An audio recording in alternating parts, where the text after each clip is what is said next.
Bom, pessoal, continuando, vamos falar hoje no último tópico da aula a respeito da gravidade, certo? Para casa, eu vou deixar duas questõezinhas que logo mais no final da aula eu vou dizer. Os estudos sobre a gravidade começaram na Grécia Antiga com as reflexões de Aristóteles sobre a queda dos corpos. Para o filósofo, a Terra as coisas que existem nela eram constituídas pela combinação de 4 elementos básicos: ar, fogo, terra e água.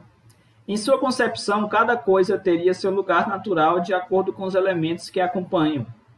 Desse modo, os objetos cairiam ao chão por serem majoritariamente formados por terra.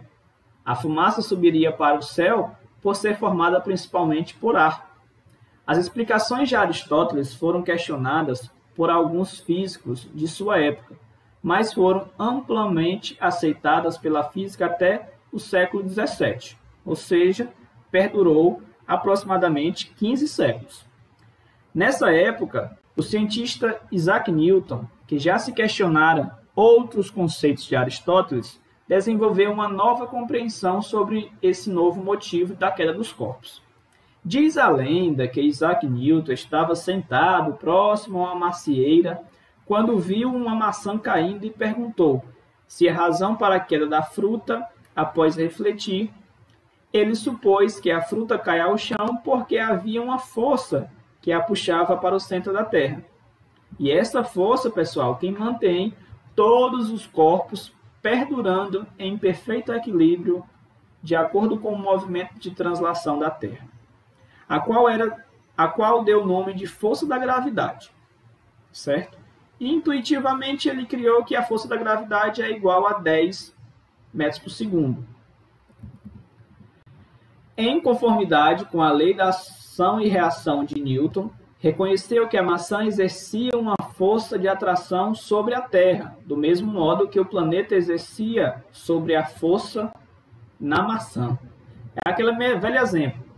Se você tende a socar uma parede, além de você ser burro, você vai se machucar e sua mão tenderá a repelir aquele movimento contrário. Você soca, ela sofre impacto e volta.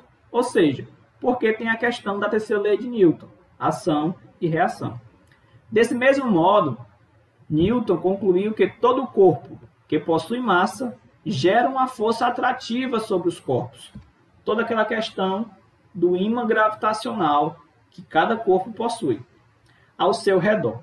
Da mesma maneira, um corpo que está sob a ação dessa força gera outra força atrativa e de igual intensidade, mas sentido diferente, que é aquela velha questão de força positiva para um lado, força negativa para o outro lado. Isso que o professor Matheus Libânio explicou muito bem na aula de leis de Newton.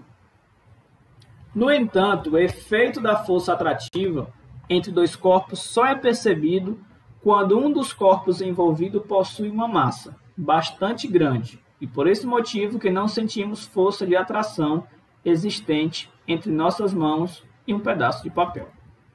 Então, para casa, vocês vão ficar com esse vamos pensar da página.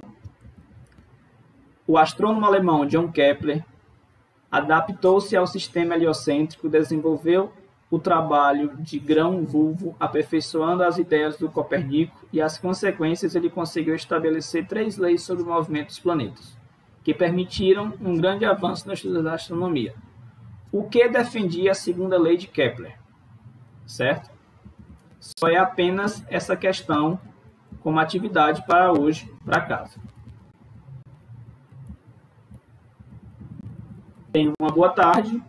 Na próxima aula de ciências, vamos continuar com a explicação sem muitas continhas por enquanto, nessa primeira aula, mas na segunda aula vamos adentrar na lei da gravitação universal. E a segunda questão para casa também vai ser o vamos pensar da página seguinte, que fala a seguinte afirmativa. Seguinte costuma ser feita por pessoas que não conhecem muito bem a lei da gravidade universal. Apresente argumentos que mostrem que esta afirmativa não está correta. A força de atração da Terra sobre um satélite artificial é nula, porque eles estão muito afastados de seu centro? Eu acabei de falar para vocês que, independentemente da distância de um corpo para o outro, sempre há um campo gravitacional que os une. Então, tirem daí suas respostas. Certo, pessoal? Então vai ficar os dois vamos pensar até então vistos. Na próxima aula a gente volta com a lei da gravitação universal. Tranquilo? Tenham uma boa tarde e até amanhã.